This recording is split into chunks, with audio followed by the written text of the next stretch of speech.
Então, pastor João, próxima pergunta. Sim. Eu tenho um menino lá em casa de 10 anos, Davi Luiz, que eu estou querendo encaminhar ele.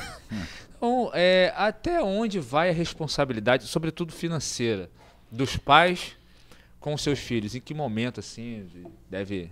Sim.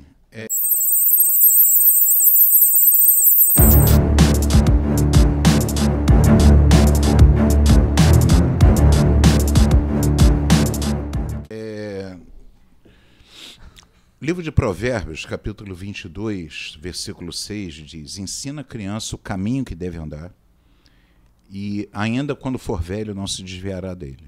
Essa questão de quando começa a independência financeira e quando o jovem precisa ingressar no mercado de trabalho varia muito com os anos, né?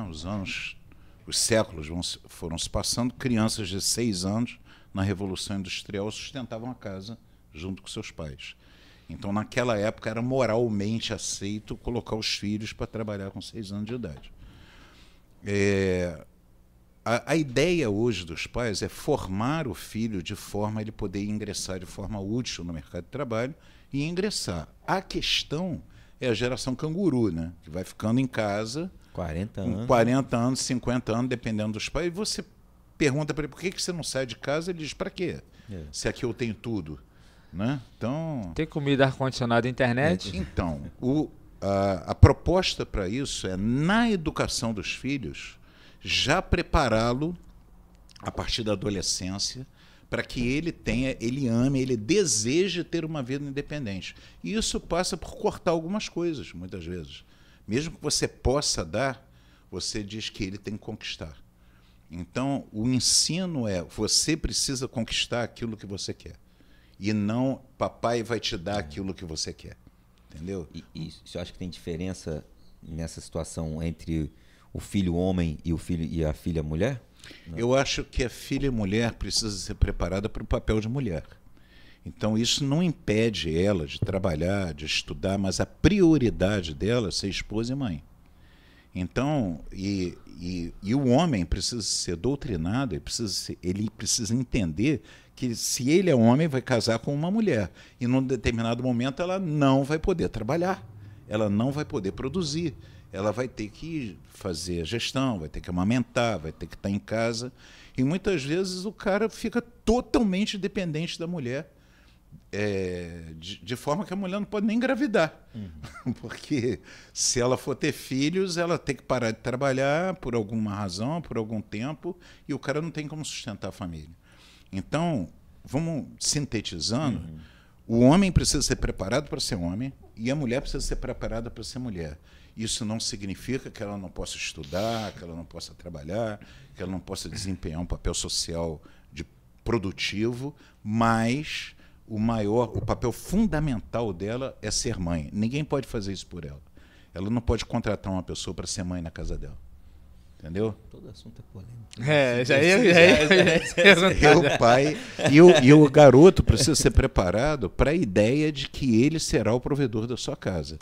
Isso não quer dizer que a esposa não possa trabalhar e ajudar. Significa que a responsabilidade pela provisão tem que ser do homem sempre.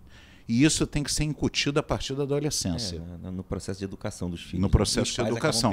Não adianta tentar fazer isso quando ele tiver 30 anos. Ele quer expulsar logo do nada. Expulsar ninguém nunca me ensinou como é que eu tinha que fazer isso. Não, ele deixa aprender a lidar com dinheiro, eu aprender a fazer tenho compras. que ter meu próprio trabalho, minha própria renda, que é absurdo. Não, e às vezes os próprios pais, na questão da criação, ele quer ter o filho ali de baixo e ele quer dar tudo, ele quer... Quem está doente são os pais. É isso aí. E aí passam essa doença para o filho. É isso aí. Né? Próxima pergunta? Claro. Manda ver. Por que o cristão tem que estudar a Bíblia? Às vezes o cara pensa assim, pô, já vou à igreja, dou dízimo, vou à igreja 2, 3 vezes, participo de grupo família ou de célula, dependendo da igreja, de como os grupos menores sejam classificados. Por que o cara deve se dedicar ao estudo da palavra? Então, eu tenho vários textos bíblicos, mas eu vou usar um só. Está escrito, lâmpada para os meus pés é a tua palavra, luz para os meus caminhos. O que acontece? A Bíblia é um livro vivo. É um livro vivo. Ele foi criado pelo Espírito Santo. Aliás, tem até uma distorção do solo escritura de nós protestantes, é uma distorção no meu entendimento, que não é a Bíblia que gera a igreja, é a igreja que gerou a Bíblia. Ou seja, a ação do Espírito Santo sobre a igreja gerou a Bíblia. Então, foi assim que foram feitos os cânones, né, até a partir do século III, século IV. Você tem o cânone do Novo Testamento, o cânone do veterotestamentário, né, do Antigo Testamento, foi feito a partir da Septuaginta, no século II a.C. Então, isso foi gerado pelo Espírito Santo como uma estrada pavimentada. Quando você tenta andar fora daquilo ali, é como se você pegasse um carro e estivesse andando com o carro do lado de fora da estrada.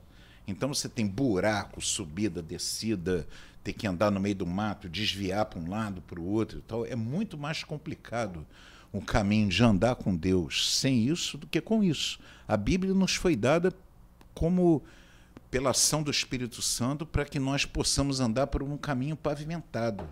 A Bíblia, ao contrário do que muitos pensam, é muito difícil andar com Deus. Difícil é andar sem Deus. Difícil é andar sem Deus. Porque quando você trafega pelaquilo que a Bíblia propõe na ação do Espírito Santo, você vai ter uma vida muito abençoada. E você vai ter uma vida e você vai ter a vida eterna também. Mas o que acontece? Não é a Bíblia, não é a Bíblia em si, mas é a Bíblia à luz do Espírito Santo.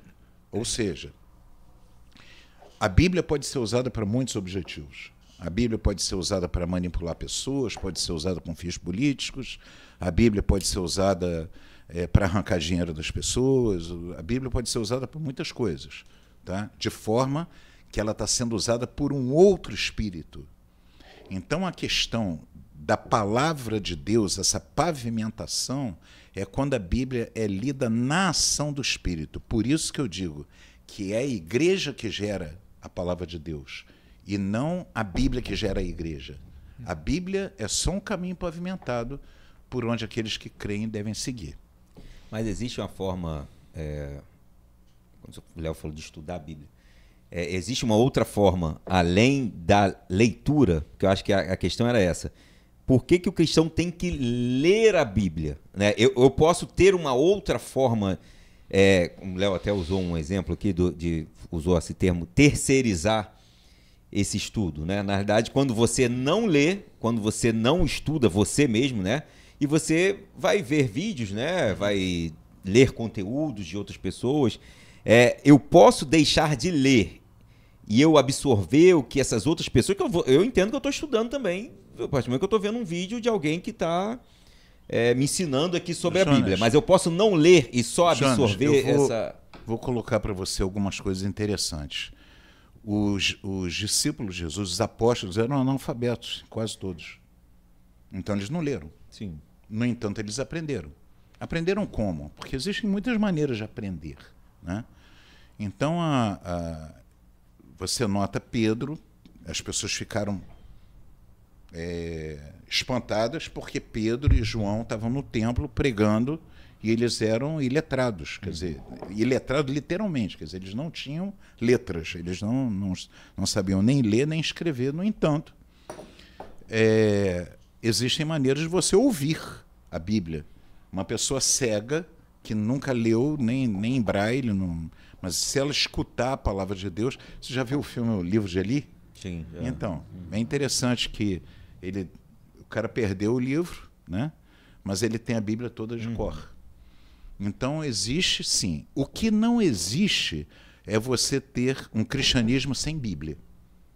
Você ter uma fé em Cristo ou uma fé em Deus, de uma forma geral, sem as Sagradas Escrituras. As Sagradas Escrituras nos foram dadas como instrumento. A gente não pode substituir o instrumento e não pode substituir o espírito. Então você pode ouvir com um espírito e você pode ouvir com outro espírito. Então o fato de você estar dentro de uma igreja ouvindo a palavra de Deus pode fazer com que você aprenda também. Mas se você estiver com o espírito cheio do Espírito Santo, você vai ouvir aquela palavra e vai aprender. No entanto, numa sociedade onde você tem toda a possibilidade de todo mundo aprender a ler e a escrever, como é a nossa, por exemplo, que não é geral, existem muitos países africanos e asiáticos onde isso não é uma realidade, mas vamos colocar especificamente no Brasil. Todos têm a possibilidade de aprender a ler e escrever. Nessa sociedade, sim, é necessário ler. Por que não ler? Você, cheio do Espírito, ler, porque você vai se alimentar das porções certas, e lâmpada para os pés e luz para o caminho, eu citei essa palavra, porque situações da vida vão surgindo e você vai aplicando a palavra. Então, imagina que eu tenho aqui um holofote, luz para os meus caminhos. Eu tenho um holofote, mas o máximo que ele vai é até ali naquela porta. Se eu quiser continuar, eu tenho que ir caminhando com esse holofote, pela luz que está sendo iluminada, até ali, aí eu vou ver a outra parte. Então, e assim vai, né? Então, ao longo da vida, a Bíblia vai te dando várias respostas que você vai conjugando com as coisas que você está vivendo. E isso que eu acho mais interessante, se vocês observarem, a gente lê o mesmo texto bíblico em épocas diferentes da nossa vida e tem diferentes interpretações. Por quê? Porque a gente está caminhando. Lâmpada para os pés, luz para os caminhos. A gente está caminhando e aprendendo com a palavra de Deus. Sim, eu acho, Léo, voltando ao conteúdo da pergunta, importantíssimo, fundamental ler a Bíblia à luz do Espírito Santo, se você quiser ter uma fé cristã. Até para você não ser enganado, né? Não ser enganado, Sim, os cristãos de Bereia. Né? Eu acho que tem a questão de não ser enganado, tem a questão, aquilo que você acredita determina o seu comportamento. Sim, sim, sim. Então, à medida que você vai lendo o seu comportamento, vai mudando. Acho que é importante você conhecer a doutrina que você mesmo, da fé, que você mesmo professa, né? Então, como é que você vai criando uma coisa que você não conhece? Sim. Acho que passa muito por todas essas questões. Próxima pergunta? Manda ver. Rápido. Casais cristãos obrigatoriamente têm que gerar filhos? A questão é por que não gerar? Eu gostei muito da pausa. Eu gostei da pausa. Pausa para meditação, né? Por que não gerar? A questão do gerar filhos ou não gerar filhos é por que não tê-los. A questão do casal dever gerar tem... A natureza, a proposta de uma vida sexual de um casal é gerar filhos, pelo menos do ponto de vista natural. Tá? Léo, se você parar para pensar, a bisavó da Rebeca teve 17 filhos vivos, fora os que morreram. Tá? Meu Deus. Pois é. A avó da Rebeca teve 9 filhos. A Giza teve 3 filhos. A Rebeca até agora não teve nenhum filho, mas nem pet. Vamos encaminhar esse vídeo para a Rebeca. Ô, Rebeca, vamos resolver isso aí. Pois é. A Aline teve 3 filhos. Né? Então, você vê uma tendência à redução de filhos. A questão é o porquê disso. Isso está relacionado a um planejamento do casal que está visando muito mais a si mesmo, e aí vem um grande problema. Filhos não nos são dados para servir as nossas necessidades. E isso é uma questão complicada. Os filhos são dados para que nós venhamos a supri-los, transmitir para eles a riqueza. Ou seja, os pais entesouram para os filhos, não o contrário. E aí a questão de não ter filhos é quando o casal vive tanto para si mesmo e vive tanto para os seus próprios objetivos que exclui até a possibilidade de entesourar para alguém. Estaria ligado a egoísmo, talvez? Egoísmo. Um pouco egoísmo. Ao egoísmo. E essa é a questão. Não é? Então, não é que o casal cristão tenha que ter filhos. Não é Isso pecado, né? Não é pecado, mas é pecado, Jonas. É pecado, sim. Se ele faz isso por egoísmo, o egoísmo está dirigindo a vida dele. Se ele fez isso por alguma outra razão, ou médica, clínica... Tem questões de planejamento. Eu acabou de Não é o casar, eu momento quero ainda. viajar Isso, não é o e momento daqui a ainda, 2 eu tô anos... fazendo faculdade. Mas esse conceito de egoísmo não é muito subjetivo. Você acabou de falar. Eu posso entender que você está sendo egoísta. Não, você tinha que ter o filho agora. Mas o cara 10 anos planejando, aí eu acho que Não, é eu egoísmo. acho, Jonas, que existe um limite onde os casais desejam ter filhos e estão se guardando para o momento mais certo. É porque assim, quando você fala que é subjetivo, o cara de repente ele já tá, a menos que ele esteja mentindo e usando como desculpa. Mas às vezes cara, ele já tá planejando ter, de repente ele não quer agora, quer daqui a 3 anos, daqui a 4 anos, que seja. Eu não quero ter filhos agora porque eu estou morando de uma forma muito precária, eu não tenho condição de dar o mínimo necessário, então eu estou organizando, estou construindo uma casa, por exemplo, ou eu estou, sei lá, estou me organizando para poder ter. É diferente da questão de não quero ter filhos porque eu quero curtir a vida. São duas visões diferentes. É de você retardar um momento e de você se negar a esse momento. O interessante é que justamente são as famílias cristãs evangélicas que mais têm gerado filhos na atualidade, né? Quando a gente olha para a sociedade ocidental. Né? Hoje eu estou vendo isso até como moda. E além de moda, O que é moda, poder econômico. O que é moda? Ter filho, ter bastante filho.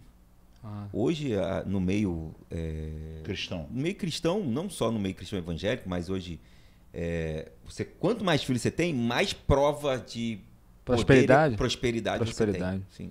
Inclusive financeira, além da mal, familiar. Então, além, sim, porque hoje eu tenho uma filha. Mas no momento que eu penso em ter... Não, tem 2. Sim, eu tenho 2, mas quer dizer assim, desse casamento agora. A minha avó já está com 17, já está... Embora tenha uma despesa alta, mas... Tem uma coisa que... Aí eu pensar ter uma segunda, aí eu já penso na questão financeira. Aí isso já prova que eu não sou tão próspero, porque se eu estou preocupado com mais uma escola, com mais um plano de saúde, com mais não sei o quê, com mais não sei o quê, com mais as contas, pronto, eu não sou próspero. Então, a partir do momento que eu tenho 4, 5 filhos, eu mostro pra galera, ó, eu tenho condições de bancar isso aqui. Entendi. Eu sou rico.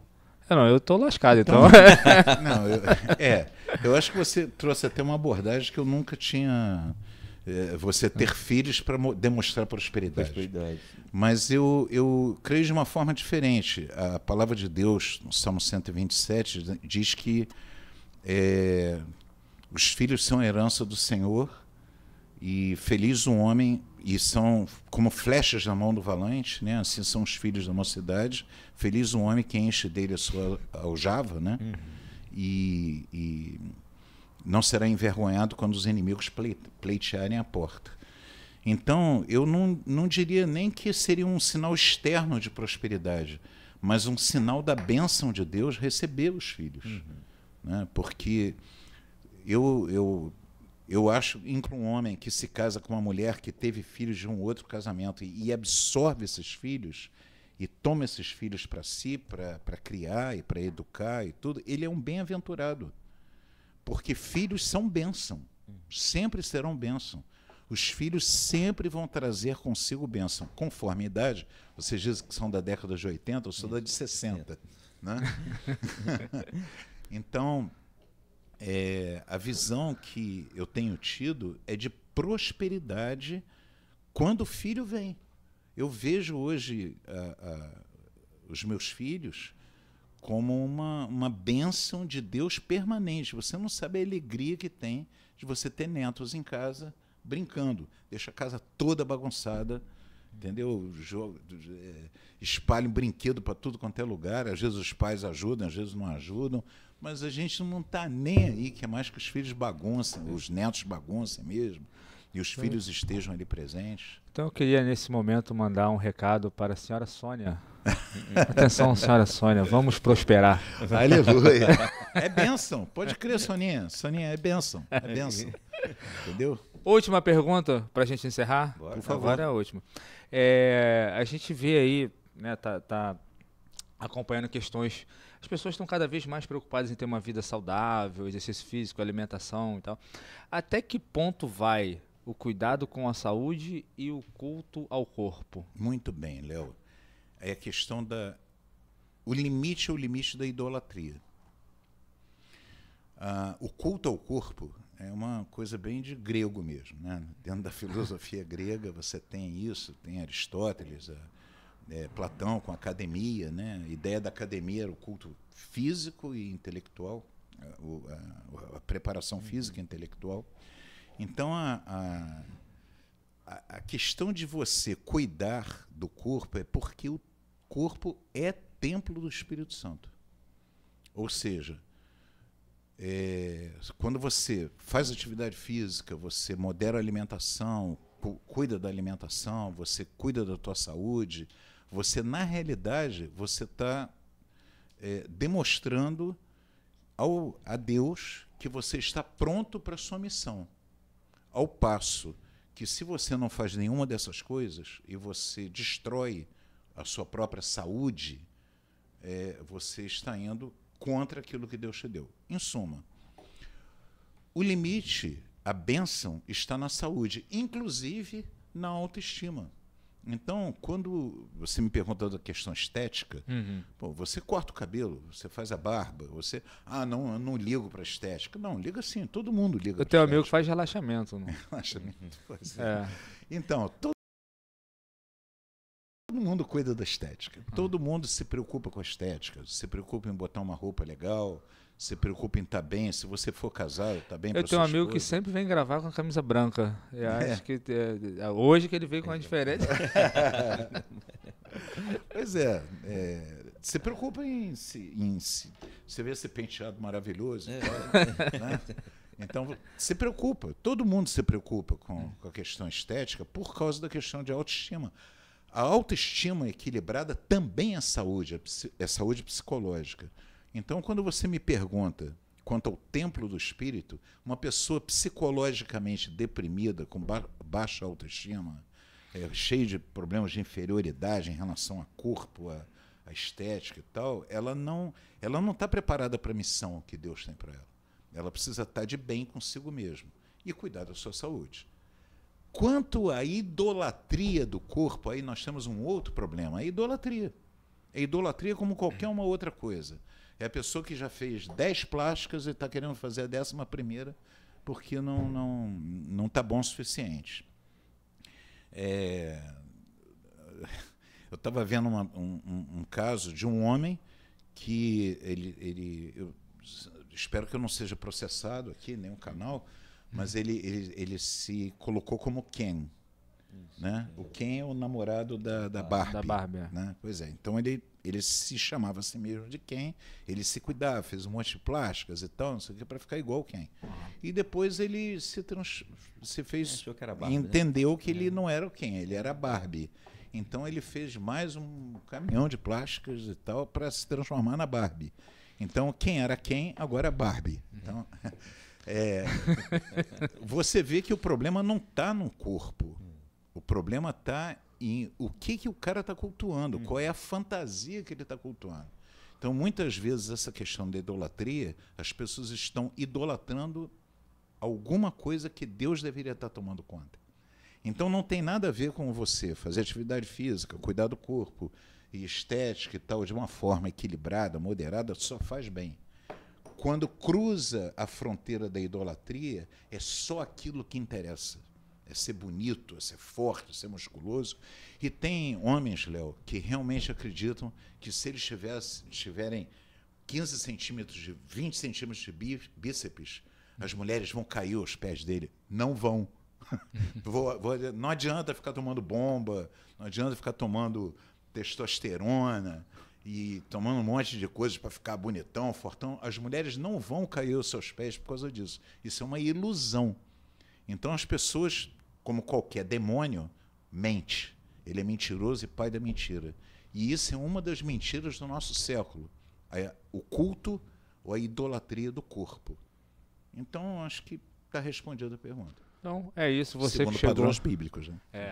Se você chegou até esse momento do vídeo aí, não deixe de curtir, não deixe de compartilhar e colocar nos comentários a sua opinião sobre todos esses assuntos. Então, obrigado, pastor João. Estamos juntos. Até o próximo vídeo.